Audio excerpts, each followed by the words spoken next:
The most important fighting crossover in the gaming industry has come back! With a new release that has everyone overflowing excitement. Right, we talk about the new Super Smash Bros. For the Nintendo 3DS.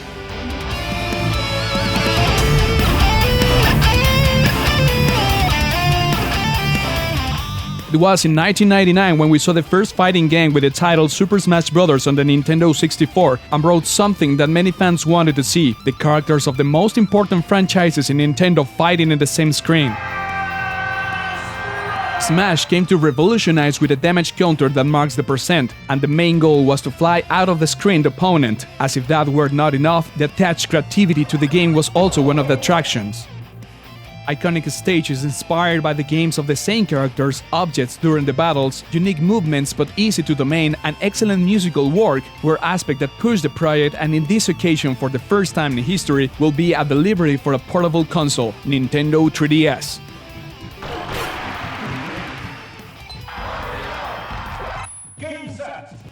From the beginning, we have a portable version of Smash Bros. Surprisingly adapted to the 3DS, especially by the capacity the console offers, and taking in account that there will be also a version for the Nintendo Wii U. The amount of playable characters is amazing, and there is no doubt that one of the main contributions are the special guests, Mega Man and Pac-Man. Despite having a huge amount of characters, we found a totally balanced Smash that since its development was thought like that. But if so many characters are not enough, there is also an option to create your own character based on Miis. This is one of the most innovative features in this new release, because we'll be able to create and personalize our Miis to join the battle. There are 3 classes to begin creating a new character: Fighter, Swordman, and Shooter.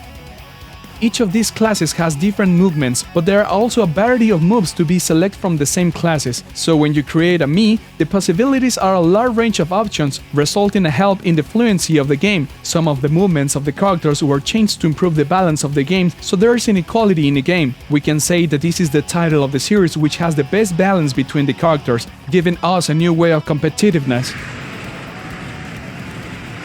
Another innovation is that you can personalize your favorite character to have the statistic or the movements that you like the most when you're playing. Each character have a different version of an attack, and this can become stronger, faster, or just with a different animation. To not affect the balance, in some game modes you will need to enable the option to allow personalized characters, which is definitely a hit, because you will be the one to take the decision to play or not with the personalized characters.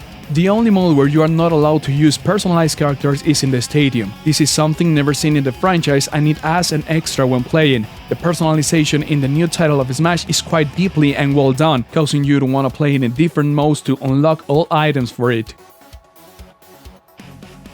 But not all is serious. We also find new items that add fun to the game, like the famous Mario Kart blue shell that attacks the character who is in the first position, or a special flag that gives you a life or extra point in your score. The variety of items is huge and adds fun without affecting the balance of the characters. What would it be Smash Bros. Without its scenarios? It's a question that luckily we don't have to answer. One of the highlights of this portable version are the exclusive scenarios where we can play. These are inspiring the games that were also present in the 3DS as Kirby's Dream Land or Animal Crossing New Leaf. And it cannot be missed the interaction between the scenarios with the players. It is something that has characterized the franchise. In the 3DS version with over 30 scenarios, we'll find that some of these move, and if we are left behind, it will be our end. Others have interactive elements like collecting coins to become solid gold and increase our strength. Most scenarios have something that makes them unique, and one of them could become your favorite.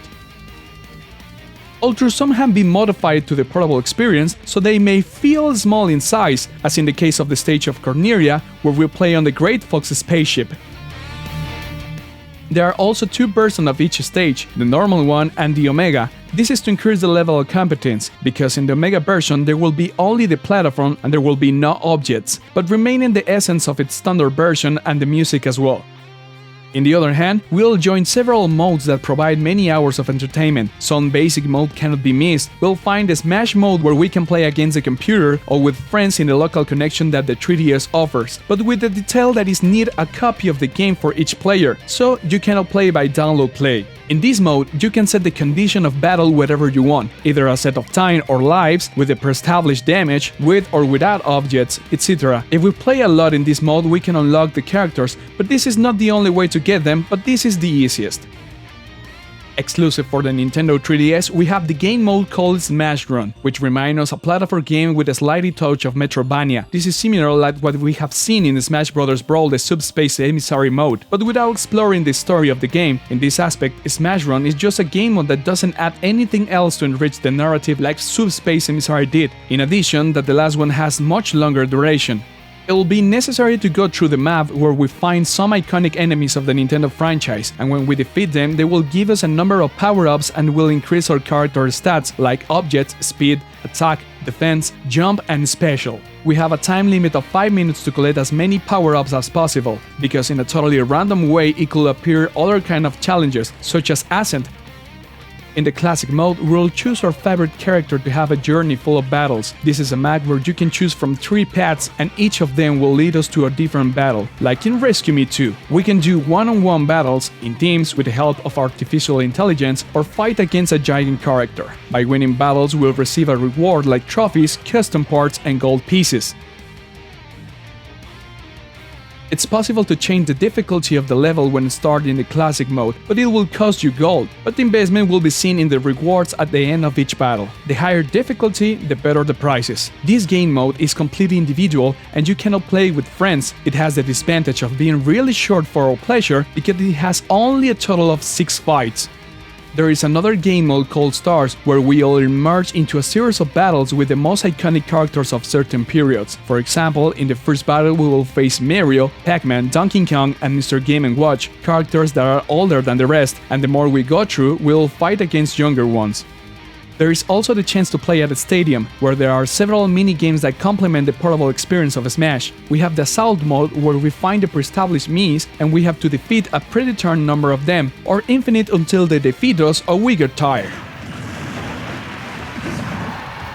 Baseball Smash is a mode in which we have to throw a sack as far as possible. And finally the Bomb Smash mode, where we throw a bomb against the targets and make as many points as possible. This method reminds us of a famous game called Angry Birds.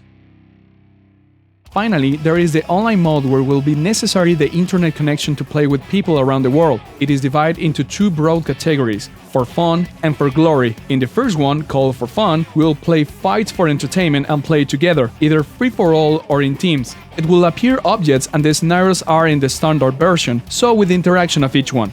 In the category for glory, we'll play in a more competitive level, because the scenarios are in the mega version, which means no object and it's just a platform. Subcategories in for glory are 4 against 4, one-on-one, and in teams. If you get tired to fight, you can watch other participants in the spectator section. Here, in addition to enjoy the fighting, you can bet on a character to earn gold, and it will help you to buy trophies or to use them in the classic mode. Not all is fun and game, because in the online mode there are several connection failures that cause a slightly delay in the game, commonly named as lag. This delay is usually in the game modes where 4 players are involved. In any mode, you can unlock additional content as trophies or objects to personalize, with the exception of the online mode and the Smash mode. This invites us to replay more than once the different sections of the game, which is a plus because most of the times it's really common to forget the extras that are included in the game and only we play the popular modalities. Another aspect talking about the gameplay is the controls. Maybe for loyal players to the series will notice a change in the comfort while playing, but as time passes, you gradually adapt to the 3DS. In addition, the controls can be personalized, so you can choose which button does what, but you cannot change the cycle pad to play with the D-pad. This can be an inconvenience because sometimes can be difficult to run or move while jumping, making that the 3DS cycle pad can get weird because it was not designed to support the moves needed in this game, so it is recommended to play carefully to avoid damaging the joystick permanently. To finish with the gameplay, it has to be noted that the touchscreen of the console works to hide the interface during the fighting. If you see below, there will be the damage percentage of the characters and their lives. In other game modes, there will be a map like in Smash Run, and the statistic of our progress in the classic mode. For many people it was a surprise to know that there will be two versions of Smash in Nintendo consoles, one for the 3DS and another for Wii U, because of the difference in capacity between the two of them. It is a surprise to find such a well-made portable version, and there is no doubt it exposed the full potential of the console, so it's not possible to open other applications where you're playing, for example, Miiverse. Starting with a colorful and minimalist interface, Super Smash Bros. For the Nintendo 3DS invites us to explore all the very well-illustrated menus with a series of tutorials that will appear on the touchscreen and give us an explanation of each section in a few words. The character design has been characteristic of the franchise since Smash Bros. Melee, where the characters kept their appearance of their respective games, but also they look more aggressive, and in the 3DS look pretty good, although the details of each one are not easy to see at first sight.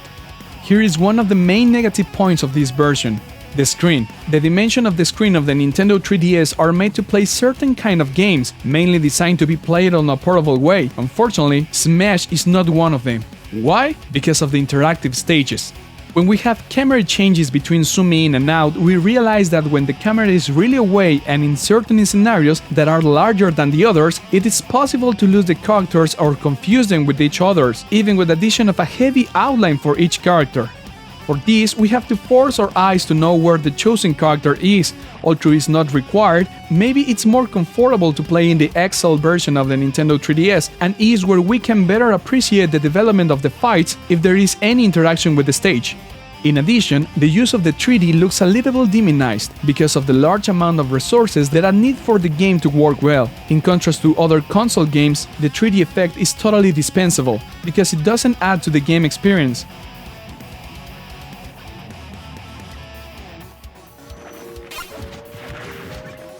If sound is concerned, this is a quite complete title. The themes in the games are almost a copy of what has been heard so far, with few fresh arrangements to hear them, but without losing the essence that has characterized the series.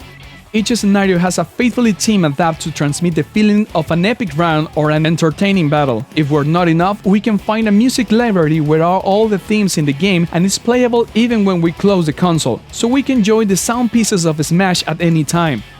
Sound effects are also well done to a game for its franchise, where we interact with many sounds at the same time, with the characters, the stages, and the objects, but together they hear very well in the speakers of the portable, immersing ourselves in the experience of the fight. Besides, we appreciate the inclusion of many voice languages, which are responsible to announce what happens during the game, and in the selection of characters, maybe for some people will sound weird because breaks the style which we were accustomed here, always with the voice in English. Super Smash Bros. For the Nintendo 3DS is one of the titles that will become a gem you cannot miss on the portable. Even when it doesn't reach the perfection, its acquisition will be an excellent investment that will be reflected, and those are the reasons why in crossover we give it 9.0.